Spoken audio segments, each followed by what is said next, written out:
सभी दर्शकों को अविनाशी अनंतर का सोन्योम। आज के इस वीडियो में मैं बहुत महत्वपूर्ण विषय पर चर्चा करने जा रहा हूं और वो महत्वपूर्ण विषय है कि जीवन का और इस संसार का सत्य क्या है। मतलब हम किस चीज को सत्य माने या किस चीज को असत्य माने। जब हम पैदा होते हैं तो हमारे जो अभिभावक हैं हमको बहुत सारे सत्यों के बारे में बताते हैं। वो बताते हैं धर्म के बारे में, वो बताते हैं भगवान के बारे में, वो बताते हैं दुनिया में चलने के नियमों के बारे में, वो बताते हैं कि कैसे हम एक सफल आदमी बन जाएं। जबकि असल में सत्य की परिभाषा उनको खुद पता नहीं होती है। वो भी दुनिया को देखकर, दुनिया के पद चिन्हों पर चलकर उन्हीं का डुप्लीकेशन हमारे सामने करते हैं, क्योंकि वो भी खुद नहीं जानते हैं कि सत्य क्या है। क्या ये सत्य है कि हम बहुत सारा पैसा कमा लें, यही जीवन का सत्य है? कि ये सत्य है कि हम जीवन में खूब सारा नाम कमा लें, ये सत्य है? हम जीवन में नाम भी कमा लें, पद भी कमा लें, सम्मान भी कमा लें, इज्जत भी कमा लें, ये सत्य है? तो मनुष्य के सामने हमेशा प्रश्न उठता है कि आखिर जीवन का उद्देश्य क्या है, जीवन का सत्य क्या है। तो उसी पर आज हम चर्चा करेंगे। अगर हम अपने मस्तिष्क की बात करें तो मस्तिष्क जो हमें सूचनाएं देता है उसको हम सत्य मान लेते हैं। मस्तिष्क हमें कोई रंग दिखा रहा है तो हम मानते हैं कि हाँ, ये रंग हरा है, ये रंग पीला है, ये रंग बैगनी है, ये रंग। जबकि सत्य ये है कि कोई भी चीज का कोई रंग नहीं होता। बस इतना है कि वो जो हरा हमें दिखाई पड़ रहा है, वो जो पदार्थ है, वो जो हरा पदार्थ है, वो हरे रंग का की ऊर्जा का, हरे रंग की तरंगों को रिफ्लेक्ट करता है और हमारा माइंड उसको देखता, हमारी आंखें देखती हैं और हमारा माइंड उसको हरा घोषित करता है। उसी प्रकार स्वाद है, किसी भी चीज का कोई स्वाद नहीं होता, बस हमारा माइंड उसको डिटेक्ट करता है उस रूप में। तो हम इस शरीर के इंद्रियों के माध्यम से जो संसार को देखते हैं वो सत्य है, ये शंका की बात है। तो फिर आखिर सत्य क्या है? न देखना सत्य है, न सुनना सत्य है, न करना सत्य है और न जीना ही सत्य है, क्योंकि एक दिन मौत हो जानी है, ये भी सत्य नहीं। तो सत्य क्या है? इसके अलावा किन असत्यों में हम घिरे रहते हैं, जैसे मेरा परिवार, मेरे बच्चे, मेरा मकान, मेरी गाड़ी, मेरा शरीर, ये भी एक भ्रम है हमारा। आपका जो परिवार है, संयोग से वो कुछ चेतनाएं आपके साथ आ गई हैं, वो आपके साथ रह रही हैं, कुछ समय तक रहेंगी, उसके बाद चेतनाएं अपने अपने गंतव्य को चली जाएंगी और इस बीच के संयोग को आप बहुत घनिष्ठता से पकड़ लेते हैं और उसको अपना समझ लेते हैं और यही दुख का कारण भी होता है। अगर वो हमसे चीजें में बिछड़ जाती है या हमसे उसका बिछोह हो जाता है तो हम दुखी हो जाते हैं। तो ये रिश्ते नाते भी सत्य नहीं है। तो फिर आखिर सत्य क्या है? तो मैं आपको बताता हूं कि सत्य क्या है। शिव पुराण में शिव कहते हैं कि तुम कभी जन्मे नहीं, न तुम्हारा कोई जन्म कभी हुआ, न तुम्हारी कभी कोई मृत्यु होगी। चैतन्य ऊर्जा हो तुम, चैतन्य ऊर्जा, कॉन्शियस एनर्जी हो तुम और एक शरीर को धारण किए हुए हो और इस शरीर में रह रहे हो। शरीर छूटेगा, अपने पंचतत्व में विलीन होगा और वो पंचतत्व मरेंगे नहीं। विलीन होना और मरने में बहुत फर्क है। अगर हम चीनी को चाय में डालते हैं तो चीनी मर नहीं जाती है, चीनी चाय में विलीन हो जाती है और चाय मीठी हो जाती है। उसी प्रकार से पंचतत्व भी पंचतत्व में विलीन हो जाएंगे, मरेंगे नहीं।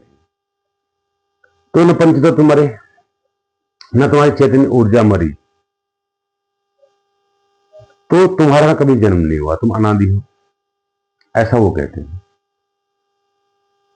अगर तुम अनादि हो, अनंत हो, अविनाशी हो, इस बात को समझ लेना, जान लेना, महसूस कर लेना, अनुभव में ले आना, यही सत्य है। इस बात को जान लेना, समझ लेना और अनुभव में ले आना और आत्मसात कर लेना, यही सत्य है। यहां पर भी एक कंसेप्ट जो आता है मोक्ष का, उसके बारे में लोगों का एक भ्रांति होती है कि मोक्ष की स्थिति में क्या होता होगा। जैसे कि अभी मैं एक जन्म में हूं और मोक्ष के बाद कहा जाता है कि फिर जन्म और मरण से मुक्ति हो जाती है, तो फिर वो चैतन्य ऊर्जा किसी स्थिति में रहती होगी। तो उसके लिए मैं बताऊं आपको पर्टिकुलर जो आपकी चैतन्य ऊर्जा है। जैसे अगर ये प्रश्न ऐसा है, जैसे मैं अगर आपसे कहूं कि एक बूंद जो पानी है, तो पहले पानी है, ठीक है, एक बूंद पानी है, फिर समुद्र में मिल गई, विलीन हो गई, तो अब वो बूंद क्या मर गई, क्या उसका अस्तित्व खत्म हो गया? दोनों ही बातें सत्य है, उसका अस्तित्व खत्म भी हो गया और नहीं भी हुआ।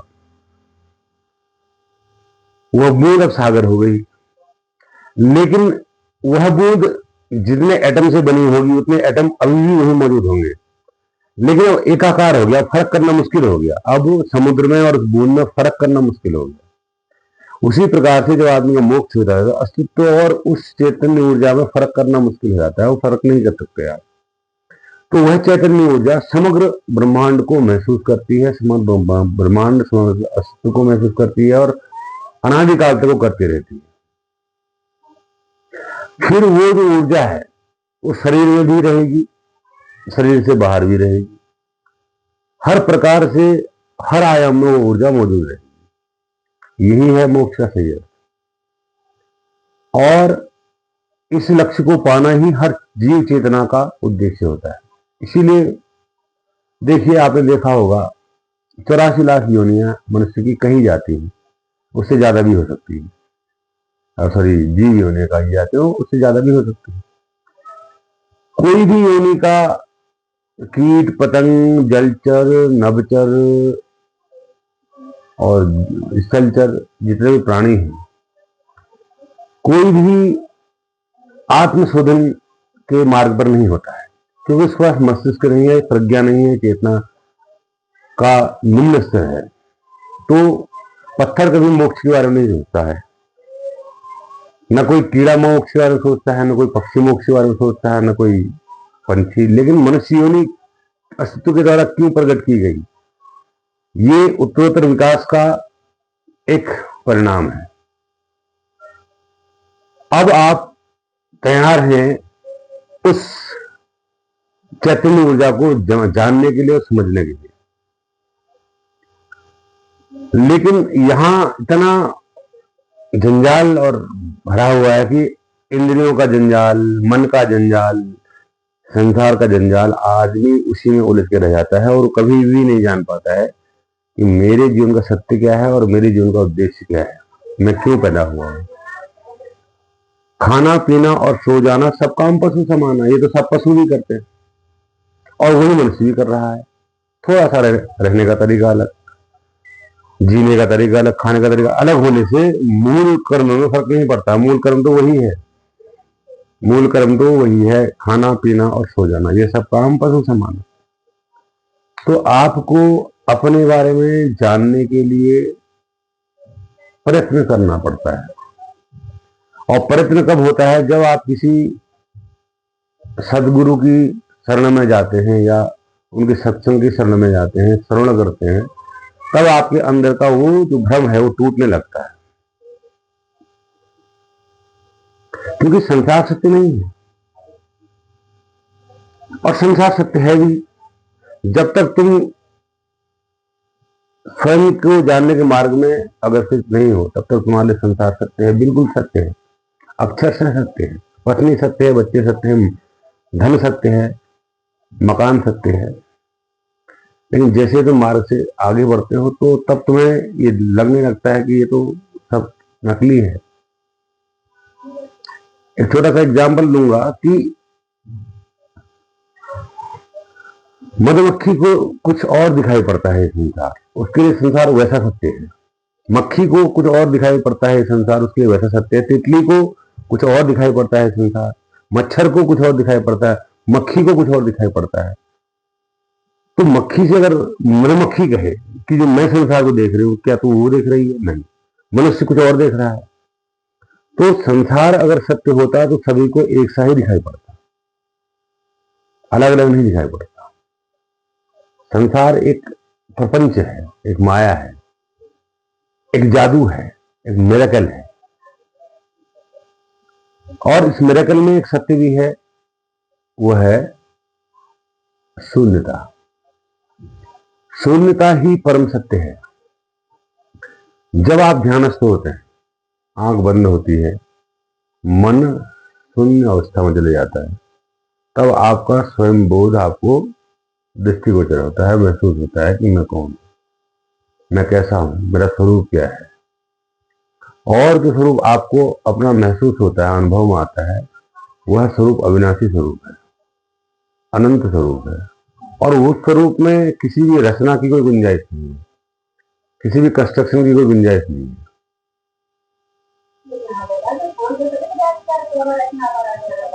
वो आत्मसात करने की बात है। तो सत्य को जानने के लिए बहुत ज्यादा प्रपंच करने की जरूरत नहीं है, बल्कि प्रपंच को छोड़ने की जरूरत है। हम किसी ईश्वर के सामने सर झुकाएं, किसी ईश्वर की साधना करें, ऐसा बिल्कुल भी आवश्यक नहीं है। आपको स्वयं के स्वरूप को पहचानना है। अब मैं ये नहीं कहूंगा वही ईश्वर है, वही परमात्मा है। वह स्वयं आपका स्वरूप है, बस मात्र इतना है। उसको तुम ये नाम ही मत दो, परमात्मा ईश्वर का नाम ही मत दो। वो तुम्हारा निज स्वरूप है, और जो आपकी निजता है वही सत्य है। उसके अलावा कुछ भी सत्य नहीं है। और सब चीजें बदलती हैं, क्योंकि शून्यता को बदला नहीं जा सकता है। एब्सोल्यूट जीरोनेस को बदला नहीं जा सकता है। जीरो को आप बदल नहीं सकते। जीरो अपने आप में जीरो है, शून्य अपने आप में शून्य। शून्य चेतना, चेतन शून्य, उससे बाहर की कोई स्थिति है ही नहीं। अब अभी अगर आप इस पहलू को देखेंगे कि शून्य हो जाना है, तो ये तो बड़ी निराशाजनक बात है। कुछ नहीं है, कुछ नहीं हो जाना है। यह निराशाजनक बात मालूम पड़ती है, पर है नहीं। क्योंकि ध्यान की अवस्था में जो व्यक्ति जाता है वही ये बात जान पाता है कि शून्यता कितनी परम आनंददायक अवस्था होती है। उससे बड़ी कोई आनंददायक अवस्था होती ही नहीं है। यहां तो आपका दो सिक्के के दो पहलू हैं, एक सुख है, एक दुख है। सुख मिल रहा है तो दुख भी मिलेगा। लेकिन वहां ऐसा सिक्का जिसका कोई पहलू ही ना हो, न धन का न ऋण का, बिना पहलू का सिक्का। तो इसीलिए लाओ त्से जैसे लोग जब लिखते हैं तो वो कह देते हैं कि सत्य के बारे में जो भी कहा जाए वो झूठ है, झूठ ही होगा। तो मैं आपसे कह रहा हूं, ऐसा सिक्का सत्य है जिसकी कोई पहलू नहीं है, तो इसको मस्तिष्क कभी भी पकड़ नहीं सकता। उस सिक्के की कल्पना भी नहीं कर सकता कि वो कैसा सिक्का होगा। उसका केवल स्वाद लिया जा सकता है, केवल अनुभव किया जा सकता है। और यही मैं नहीं कह रहा हूं, ये हर कोई कहने वाला जो जान लेता है वो यही कहता है, क्योंकि इसके इतर कुछ कहा भी नहीं जा सकता। कुछ कहने की कोई गुंजाइश ही नहीं है, बस्ती ही नहीं है। कैसे कह लोगे, क्या कह लोगे? अगर आपसे कहा जाए शून्य के बारे में आप कुछ कहेंगे, क्या कहेंगे आप? उसी प्रकार से जैसे आपसे कहा जाए आम का स्वाद मीठा है, इसके बारे में कुछ नहीं, मीठा है बस, स्वाद जीव ने ले लिया, अनुभव कर लिया, और उसमें कहने की कोई गुंजाइश है ही नहीं। तो इसी प्रकार से सभी दर्शकों से मैं यही कहना चाहूंगा कि जिस जीवन को सत्य आप समझ रहे हैं वो सत्य नहीं है। सत्य उसी के अंदर रचा बसा है जो आपके भीतर है, आपकी चेतना में है। मस्तिष्क उसके लिए सहायक एक यंत्र है। अब यहां पर क्या करना है, आपने मस्तिष्क को केवल ब्रेक लगाना है। जो आपका ये मन 24 घंटे चल रहा है, इस पर आपने एक ब्रेक लगा देना है। जैसे आप ब्रेक लगा दो, चेतना की जो धारा है जो आपकी बाहर की तरफ बह रही थी वो भीतर की तरफ बहने लगेगी, और जैसे वो भीतर की तरफ बहने लगेगी तो आपको सत्य समझ में आ जाएगा। और समझ, वैसे तो शब्द गलत मैं यूज कर रहा हूं यहाँ पर, क्योंकि समझ मस्तिष्क को आता है, मस्तिष्क को वहां रह ही नहीं, सत्य का अनुभव हो जाएगा। एक बार करके देखिए, और ना हो तो फिर हमसे आप कहना। अभी के वीडियो में इतना ही, सभी को सुन लो।